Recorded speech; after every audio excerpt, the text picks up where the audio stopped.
ሻሎም ሻሎም ቤተሰብ እግዚአብሔር አምላክ ሰላም ጸጋና ክርስቶስ በዛሕልኩም ከመይ ሓዲርኩም አና ሓወኹም ሰላሐዲኔ ካብ ንክርስቶስ ዝገልጽ ትውልዲ ዓለም ለኻዊ ቤተክርስቲያን ድፍኖ ናይ መዓልቲ ቃል ልብል ፕሮግራም ናዩ ሎም ድማ ነዚ መዓልቲ ዝኾን ቃል ህይወት ሒዝና መጺና ኣለና ሎም ንካፈሎ ቃል እቲ ዘለኹ ዝብል እዩ ክብርና አምላክ ይኹን መጽሐፍ ቅዱስ ኣብ ዘጸአት ምዕራፍ 3 ካብ ተቕስጫዓተ ሕጂ ድማ እንሆ ኣውያ ደቅ እስራኤል ናባይ መጸ እቲ ግብፃውያን ዘጥቅዕዎም ጥቃዓት ርኢኹ እምበኣር ሕጂ ናዓ ንህዝበይ ደቅ እስራኤል ካብ ግብፂ ከተውፅኦም ናብ ፈርዖን ክልእከካ እየ በለ ሙሴ ድማ ንኣምላኽ ናብ ፈርዖን ዝኸይድከ ንደቅ እስራኤል ካብ ግብፂ ዘውፅእንከ ኣነ መን እየ በሎ ኣምላኽ ከዓ ኣነ ምሳኻ ክኸውን እሞ ኣነ ከም ዝለኣኽኩኻ ድማ እዚኣ ትእምርቲ ትኾንካ እቲ ህዝቢ ካብ ግብፂ ምስ ኣውፃእካዮ ኣብ ዝከረን እዚ ንኣምላኽ ከተገልግሎ ኢኹም በሎ ሙሴ ድማ ንኣምላኽ እንሆ ደቂ እስራኤል መጺኤ ኣምላኽ ኣቦታትኩም ናባኻትኩም ልኢኹኒ ምስ በልክዎም ስሙ መን እዩ እንተበሉንስ እንታይ ክብሎም እየ ኣምላኽ ከዓ ንሱ እቲ ዘለኺኤ ዘለኹ ሃሌሉያ እቲ ዘለኺኤ ዘለኹ በሎ በለ ድማ ንደቂ እስራኤል እቲ ኣለኹ ናባኻትኩም ለኣኸኒ በሎ ዋው ኢየሱስ ንዘለዓለም ጎይታ እዩ ህዝቢ እስራኤል ኣብ ከቢድ ፀበባ ኣብ ዝነበሩሉ ጊዜ ን430 ዓመት ኣብ ዝተገዝኡሉ ጊዜ ኣብ ትሕቲ ባርነት ኣብ ዝነበሩሉ ጊዜ መከረኦም ምስ በዝሖም ፀበባ ምስ በዝሖም ስቃይ ምስ በዝሖም ምኽኣል ምስ ሰኣኑ ኣብ ምድሪ ስደቶም ውርደት ምስ በዝሐ ናብ እግዚአብሔር ኣምላኽ ከእው ጀሚሮም ንእህቶኦም ንኣውያቶም ግን እቲ ዘለኹ እግዚአብሔር ሰሚዕዎ ሃሌሉያ እቲ ዘለኹ ዘለኹ ኣምላኾም ሰሚዕዎ ክብርን እግዚአብሔር ይኹን ድምፂ ኣውያቶም ሰሚዕ ድማ ንሙሴ ባሪኤል ይኹሎም ክብርን እግዚአብሔር ይኹን ንሙሴ ክልእ ከሎም ከሎ ግን ሙሴ እሞነ ህዝቢ እንድሕር ከምኡ ኢለ ክኸዶም ኮይነ እግዚአብሔር ኣምላኽ ኣቦታትኩም ልኢኹን ንኽብሎም እንድሕር ኮይነ መን ኢታ ኣምላኸቲ መን ስሙ እንተኢሎም እንታይ ለስሌኻ ክዛረቦም ኢልዎ ኣነ ስመይ እቲ ዘለኹ እቲ ኣለኹ ኸኣስ ከምዚ ይብለኩም ኣለሎም ኢልዎ ርኢኹም ኣሕዋት እግዚአብሔር ኩሉ ጊዜ እቲ ዘለኹ እዩ ኢየሱስ ንዘለዓለም ጎይታ እዩ እሱ እቲ ዘለኹ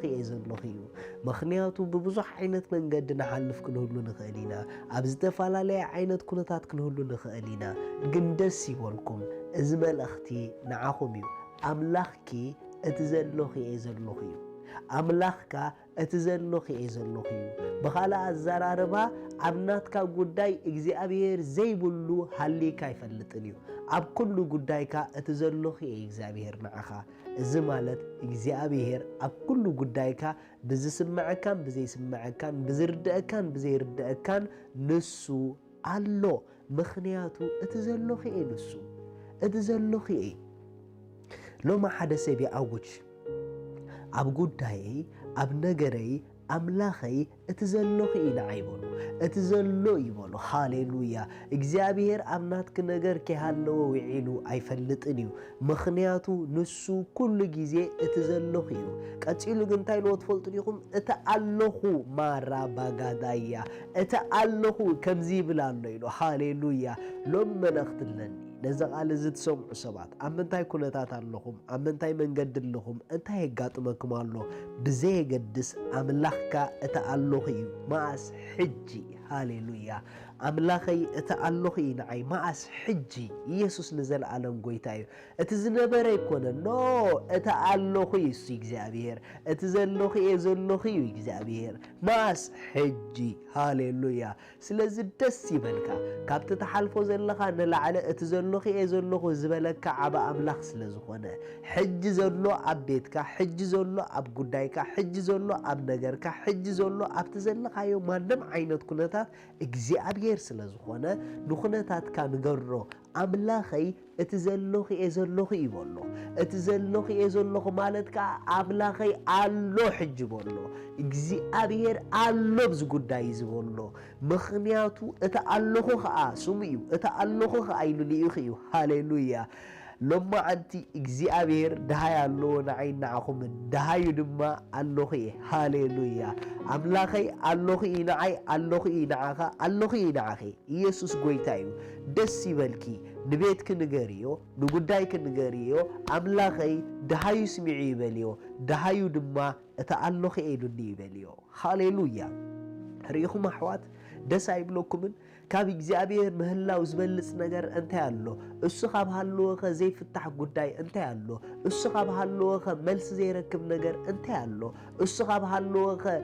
زي رداء سبك أنت هالو يلن مخنياتو علقو أنت دعيلو السو تودي تقداي السو كل جزء نعخا اللخيو أب أقول قلتك الله إجزابير الله أب أقول قلوا زلهم أحوات تقولوا دلهم أحد أودات أوالد كلهم أبوتات الديتات لو منعهم بالأخت لني أب أقول قلوتكم إجزابير اتزلخي إزلخيو اتعلويو هاليلويا سلز دسي بولكم نا أقول قلوتكم نقروا أملاخي الله بزا أقول قلوت أملاخي اتزلخي إبولو من الباش إجزابير زي لازم مسلوم حواهو كمسوخم يخول يوم بجعمخمون كخونو خول يوم جن حاسوتيو نمنتاي تتبهالة السو كم سمو الله اتزلخي إزلخو إجزابيريو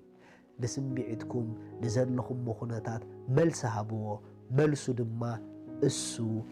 الله بلو دسي بولكم كتقلقليهم أقلقلوتكم كعبيلكم يو كتواتيهم دوايتبلونيهم مخنياتو أملاحكم اتزلغي زلغيو نايلوم دهايو نعاخي نعاخا السو اللغيو شالوم